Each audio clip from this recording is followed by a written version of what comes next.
Good morning.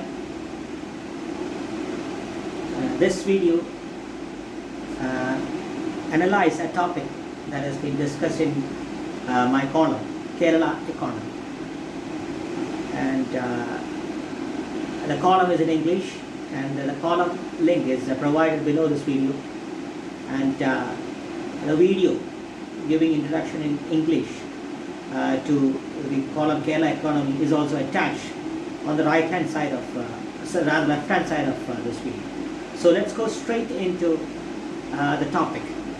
What is discussed in that video? What is discussed in the column? It has been described many times. Almost all videos I have told the same thing. Each of these videos are taken from a single column, taking one single specific topic, which forms one among the many topics discussed in each one. In Kerala economy, it is a possibilities that available before Kerala society and Kerala's administration is being discussed. And what is this being discussed here is being discussed in both Kerala economy and Kerala education. So let's go straight into that topic, and it is about the medical scenario in Kerala. Medical scenario about the conflict between the English medicinal field, MBBS, and the Aayurveda. What triggered this video is some recent incidents, some attack on the doctors and the resultant strike by medical organization. So let's start again. Let's go into it. First, the issue. Maybe you don't know the details, but you know one thing, that doctors and soldiers are demanded at most precision and at most care. There's a usage surgeon's precision. So maybe you can tag them infallible in the sense that they cannot afford to make mistakes. That's the first thing. But still, you have to accept that they are humans and they might err. So that's the thing. And the second thing is, if it's a manual error, it's an error from a human being. It's a mistake from a human being. It's a careless from a human being. You are supposed to pardon. And this you doesn't include the family members, because they might get emotional. They might be in a different state of mind, and they won't be composed enough to know that you are supposed to forgive. Leave apart. The issue is the attacks on doctors. There are reasons, because the kind of business environment and just like in education, the business environment health is kind of very nauseating and very disturbing. Maybe the scenario in Kerala is less alarming than in some other states. The clout of these business empires is less prevalent in Kerala, less pervading in Kerala. There is a limit to it. Of course, doctors do earn some amount beyond what they actually should have or they are actually supposed to. Because you can see the number of doctors approaching personal chartered accountants is itself an indication that is something beyond accountability. Maybe leave apart, once again, just leave apart, because their service is unparalleled and there is no substitute. So the first thing is that. And the second thing is the attacks on doctors. 95% of them are not at all emotional. It comes from two peculiar state of mind of Malayali. One is his utmost frustration and jealousy to educated people who are way beyond their reach in terms of stature, education, and the social significance or the social relevance they have. And Malayali used that even against the film stars, even especially against the Malayalam film stars. They won't tell the same against another South Indian or North Indian star, but against a Malayali players, cricket players. Just take the example of S. Sri Shan. I have mentioned one another caller. So what Sri Shan done is unpardonable sin. He betrayed people who thronged stadiums. Still, if Azruddin can be forgiven, if Srinivasan can be forgiven, and if Srishant is banned from playing cricket again, that's that is what he deserves, and he got it. Still, not allowing him to live a normal life, and campaigning through social media, and kind of spreading unnecessary hatred against a person. This mentality is really, really disturbing, and Malayali has patronized this tendency. And doctors, civil service officers, all these fellows come under this category of victims of Malayali's prejudice and jealousy and frustration. And second is the impact of social media. Kerala's health and educational, it has taken some emotional education health scenario in Kerala is really disturbing the central government, because whatever India has achieved, whatever the first thing that comes in India when people search India, either in internet or in any way, the first thing that comes up is the educational and health superiority of Kerala, and that disturbs the BJP because they don't have anything to own in this social progress of Kerala. So that disturbs them, and they social media blitzkrieg, because it's a kind of vandalism they spread. This vandalism is about fake news and purposeful contamination of Kerala's health and education system. I mean, even in my family, in my relatives, friends, they have taken it up as a responsibility to tell that the health and education system in Kerala is very poor, very bad. There is nothing happening here. You go to Uttar Pradesh, you go to Tamil Nadu, you go to that place, this place. You can go to anywhere, any place other than Kerala for good health and good education. And this comes from the frustration of a RSS sympathizer. And this is manifested in attack on doctors. So these two issues is the first thing that you have to keep in mind. Then now the third one is the emotional quotient attached to Ayurveda and Yoga. Both these are scientific, extremely universal, and unquestionably universally significant. It is scientific, it is relevant, and it is they are two of the best natural, rather organic, natural, and living ways of living for human beings. There's no doubt about it. But what is disturbing is that the kind of cultural, social, and patriotism attached to these things. I mean, by especially post the arrival of Narendra Modi, the kind of emotional drama, color attached to yoga and Ayurveda is not doing any good for these two things. Without any scientific update happening, these two, maybe yoga doesn't need that much of a scientific updation, but Ayurveda certainly needs a scientific updation, because scientific updation is what makes a science relevant. And that is where MBBS is thriving, because whatever faults, there are faults. There is a ruthless profit, there is inhuman criminal activities happening in the field of medicine, pharmaceutical, but still they make sure that they constantly update, constant research, constant updation, collaboration between universities. There is something new happening every time, and something that is, because science is what you constantly reinvent, constantly reassess, and which is not happening in Ayurveda.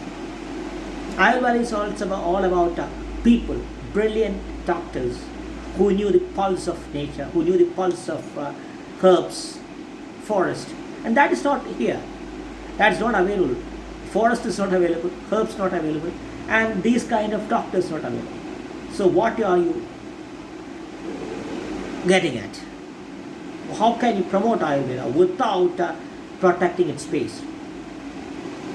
I have learned that my grandfather's elder brother was an Ayurveda doctor, and he learned Sanskritam before learning Ayurveda.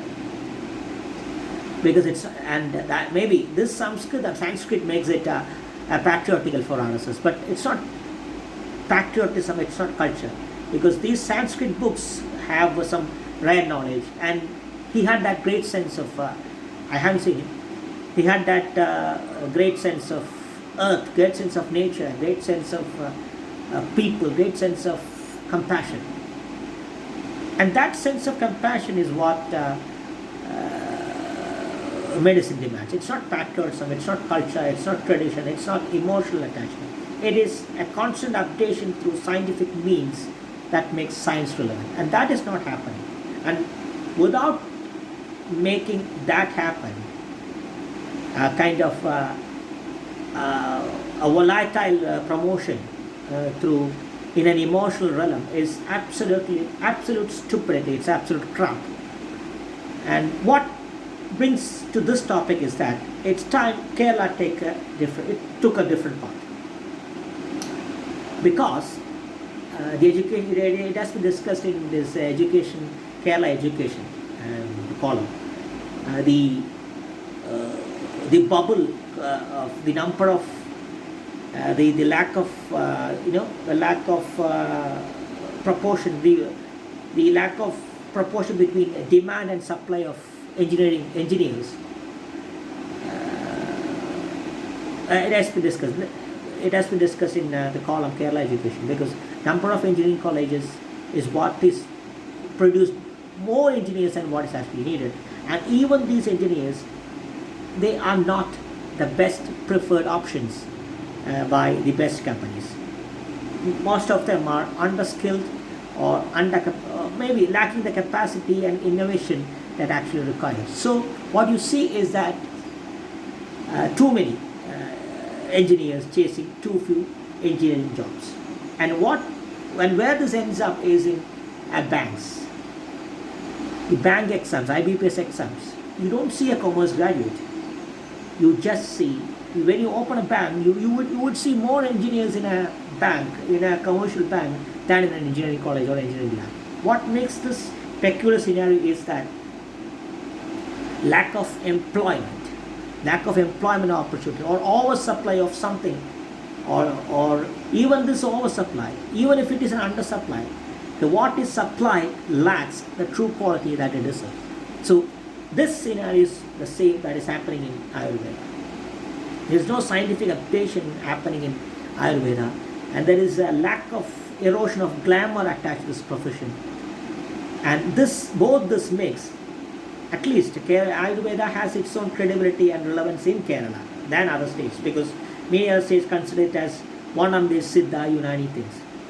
But in Kerala, at least, they have their own relevance, and people know that only the people who have true taste for medical jobs, who are truly brilliant, can take up this job. But still, it is very tough for them to establish individually as an Ayurveda doctor.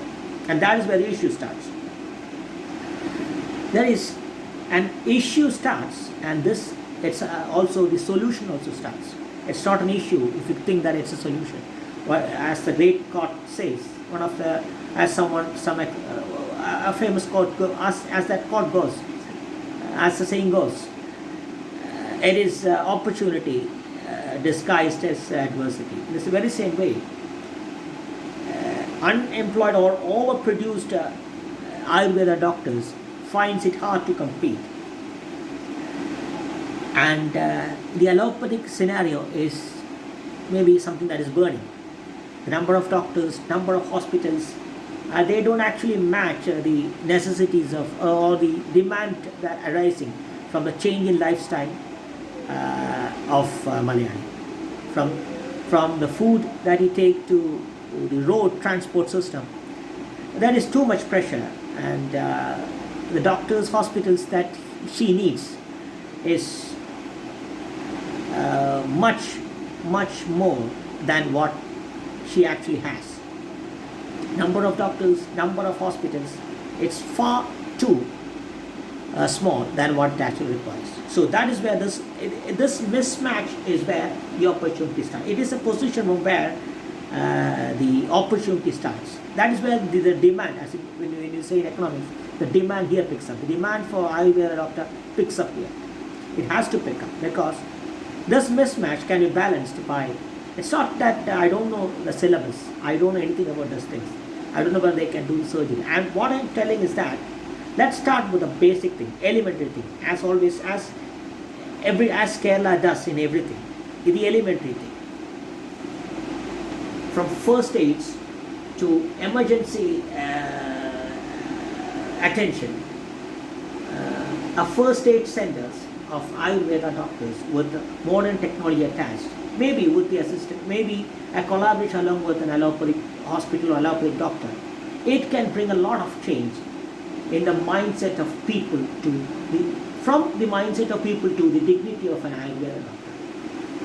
Because they constantly interact with people and they constantly get in touch with the realities of life and they are constantly updated by the technologies available in the medical field. And this makes them competitive, because when you're competitive, when you're competing, you have to evolve. It is this competition, a healthy combination, that makes you evolve. And along with that, the perception of public changes about Ayurveda doctors. It is this perception that has changed of everyone, from authorities to individuals to patients to doctors to labs to everything. It is a perception that has changed. It is about the opportunity. It is time where we open a mind where we are willing to embrace opportunities. And it is an opportunity. A compressed health system, unemployed, another stream of medicine, people in need of better treatment, with accidents, first aid injuries and first aid arising. You can use some brilliant medical students, medical graduates or medical practitioners here, regardless of the stream of medicine they have taken. Whatever they have been taught in their Ayurveda course, they can use it. They can, just like we refer it to a better hospital, better facilities, they could refer it to another hospital. It is the kind of Ayurveda doctors, Ayurveda hospitals as a first resort, not the last resort. The first resort of a man, a patient, or a person in need is where the relevance of Ayurveda starts. When the relevance starts, the credibility goes up. When the credibility goes up, the status goes up. And that is where things happen. It's not, as I said before, it all starts with the scientific outlook, constantly updating a scenario. You can't say that technology is irrelevant. It's time Ayurveda embraced technology for good. But we have to make sure that the business element is being thrown away. So that is where it starts. It is an approach where we construct a system of people constantly interacting with the technology, with life. Both life and technology has been constantly interacted by these Ayurveda doctors. That is where it starts. So there are three things for this. One, a health system is being boosted by entry of trained medical students, medical practitioners. Second, a system of traditional system of expertise, skill and brilliance getting an international exposure and competitiveness. Third, absorption of unemployed medical practitioners into the job scheme. Three very significant things that happens. And when these three things happen, not just the economy, as I said before, things discussed in Kerala economy, things discussed in Kerala education, things discussed in Kerala, all these come and meet quite frequently. They constantly interact. Like a pendulum, they're always there swinging around. They will meet. And these things meet. Society, health, education, all these things changed, and the concept of Ayurveda education itself changed. Ayurveda colleges, Ayurveda education, Ayurveda doctor, everything changes, and MPBS too becomes more competitive. This is applicable to homeo also. But first thing is a scientific approach by the Ayurveda system, and the second is from the authorities. I mean, you can't mix politics, religion, culture into these things. That's the second thing. And third thing is the notion of public. Has any public anywhere attacked a councillor or MLA for his misdeeds? Maybe. The only thing a councillor or MLA do is misdeed. No, because they are not. They are militantly organized. Doctors, civil servants. They are not. They are kind of a union of people who do the same job. They are not an organization that can physically assault you. But that's not the case with a politician. If you assault him physically, you won't reach the home. I mean, that's the issue. So this kind of mindset has to change. Make sure unscrupulous elements in the medical field are brought under the scan. And all these things happen from a scientific approach. And it is science. And science is a life. And life is health. And health is healing. And healing is a compassion. Let's bring up a society of mutually beneficial, compassionate human beings. Let's go ahead.